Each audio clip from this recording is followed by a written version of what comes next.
Bab ini adalah berkaitan topik faraid subjek fiqh oleh otak kita. Di sebuah taman yang saujana mata memandang, Ali duduk bersama datuknya, Tok Mat. Mereka sedang memerhatikan sebatang pohon beringin yang besar dan rimbun. Tok Mat tersenyum melihat cucunya yang asyik bertanya tentang sebuah kotak kayu lama di atas meja. Ali tahu tak, harta yang ditinggalkan selepas kita tiada nanti dipanggil harta pusaka. Ia seperti dahan-dahan pohon ini yang perlu dijaga dengan adil, kata Tok Mat memulakan bicara. Tok Mat membuka sebuah buku lama yang mempunyai tulisan khat yang cantik. Dalam Islam, Allah telah menetapkan cara pembahagian harta yang dipanggil faraid. Ia bukan sekadar undang-undang manusia, tetapi ketetapan kan tiada pergaduhan dalam keluarga, jelas Tok Mat. Ali mengangguk faham, menyedari betapa pentingnya mengikut peraturan yang telah ditetapkan oleh pencipta untuk menjaga keharmonian. Sebelum harta boleh dibahagikan kepada waris, ada beberapa perkara penting yang mesti diselesaikan dahulu, kata Tok Mat sambil mengangkat jari telunjuknya. Pertama, kos pengurusan jenazah. Kedua, hutang-hutang si mati. Hutang dengan Allah seperti zakat, nazar dan kafarah mesti diutamakan, kemudian barulah hutang sesama manusia.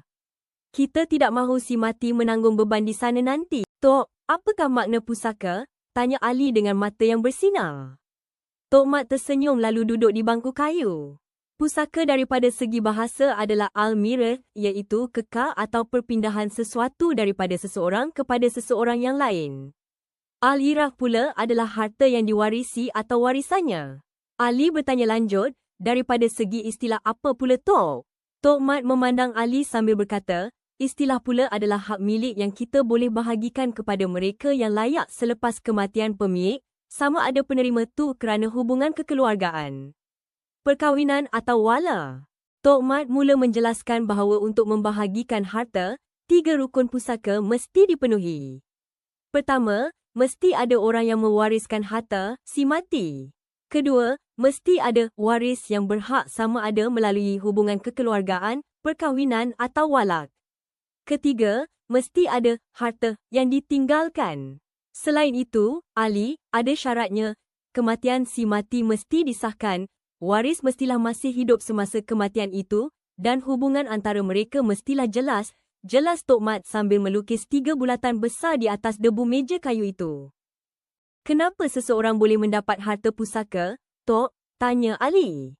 Tok Mat menjelaskan ada 4 sebab utama, hubungan kekeluargaan, nasab, pernikahan yang sah, Islam, melalui Baitul Mal jika tiada waris, dan satu lagi yang jarang didengar sekarang iaitu walak. Walak ialah hubungan antara bekas tuan dan hamba yang telah dimerdekakan. Walaupun sekarang tiada lagi perhambaan, ia tetap sebahagian daripada ilmu ini sebagai tanda keadilan Islam, kata Tok Mat dengan tenang. Ali mula berfikir tentang keluarganya. Tok Mat kemudian menyenaraikan siapa yang berhak menjadi pewaris. Dalam ilmu pusaka, ada 3 lelaki yang pasti akan mewarisi harta walaupun semua waris lain masih hidup. Ali bertanya, siapa mereka, Tok? Tok Mat tersenyum lalu menjawab, mereka ialah bapa, anak lelaki dan suami. 3 orang ini sangat istimewa kerana mereka tetap mendapat bahagian dalam apa jua keadaan. Kemudian Tok Mat menyambung lagi, selain itu, ada juga 10 golongan lelaki yang boleh mewarisi harta pusaka. Ali semakin tertarik. Siapa pula mereka, Tok? Tok Mat mula menerangkan satu persatu. Pertama, anak lelaki. Kedua, anak lelaki kepada anak lelaki, iaitu cucu lelaki dan keturunannya. Ketiga, bapa, dan keempat, datuk sebelah bapa ke atas. Kelima pula ialah adik-beradik lelaki, sama ada seibu sebapa, atau seibu. Keenam, anak lelaki kepada adik-beradik lelaki. Ketujuh, anak lelaki kepada bapa saudara sebelah bapa. Kelapan ialah suami, dan yang terakhir, orang yang pernah memerdekakan hamba. Ali terdiam seketika, kemudian berkata, rupanya ramai juga yang boleh mewarisi harta, ya Tok? Tok, tanya Ali lagi, kalau waris perempuan pula, siapa yang boleh mewarisi pusaka apabila semua waris masih hidup?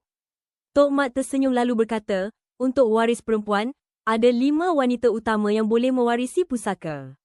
Ali terus bersedia menulis. Atuk mulakan ya. Yang pertama ialah anak perempuan. Kedua, anak perempuan kepada anak lelaki, iaitu cucu perempuan daripada keturunan anak lelaki.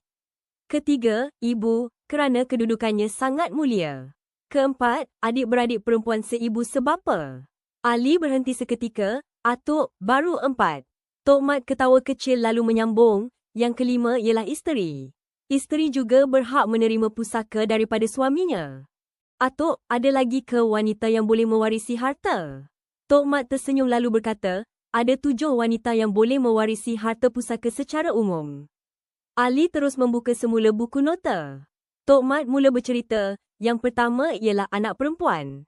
Yang kedua, anak perempuan kepada anak lelaki dan ke bawah, iaitu cucu perempuan daripada keturunan anak lelaki. Yang ketiga ialah ibu. Yang keempat pula ialah nenek, sama ada daripada sebelah ibu atau bapa ke atas. Yang kelima ialah adik-beradik perempuan, sama ada seibu sebapa atau seibu. Yang keenam ialah isteri atau isteri-isteri. Dan yang terakhir, kata Tok Mat sambil tersenyum, ialah wanita yang memerdekakan hamba. Islam memastikan kebajikan kaum wanita terjaga melalui bahagian yang telah ditetapkan ini, jelas Tok Mat. Ali kagum betapa telitinya Islam menjaga setiap ahli keluarga. Namun, Tok Mat mengingatkan bahawa ada perkara yang boleh menghalang seseorang daripada menerima pusaka. Ada 3 halangan besar, Ali. Pertama, jika seorang waris membunuh si mati. Kedua, jika waris itu seorang hamba. Dan ketiga, perbezaan agama. Jika seorang Muslim meninggal dunia, waris yang bukan beragama Islam tidak boleh mewarisi hartanya mengikut hukum faraid, kata Tok Mat dengan nada yang serius. Seterusnya, Tok Mat mula menunjukkan beberapa pengiraan ringkas. Inilah yang dipanggil ilmu hisab dalam faraid. Kita menggunakan matematik untuk memastikan setiap orang mendapat bahagian yang tepat seperti setengah, seperempat atau sepelapan, kata Tok Mat. Ali melihat angka-angka itu dengan penuh minat. Baginya, ia bukan sekadar matematik biasa, tetapi matematik yang membawa keadilan. Tetapi, Tok, apa jadi kalau jumlah bahagian waris lebih besar daripada jumlah harta yang ada? Tanya Ali yang bijak. Tok Mat tertawa kecil. Itulah gunanya kaedah Aul. Kita akan buat pelarasan pada angka penyebut dalam pecahan supaya semua waris tertear mendapat bahagian mereka secara adil walaupun jumlahnya sedikit mengecil. Ia seperti membahagi sebiji kek secara sama rata kepada lebih ramai orang, terang Tok Mat. Tok Mat duduk bersama Ali di sebuah serambi kayu yang sejuk. Di atas meja kecil di antara mereka, terdapat sehelai kertas tua yang mengandungi rajah salasilah keluarga. Tok Mat ingin memulakan satu perbincangan penting tentang amanah dan harta pusaka. Ali, ilmu faraid ini bukan sekadar tentang wang, tapi tentang keadilan yang diaturkan oleh Pencipta, kata Tok Mat dengan tenang. Ali mendengar dengan teliti, bersedia untuk mempelajari sesuatu yang baru tentang warisan keluarga mereka.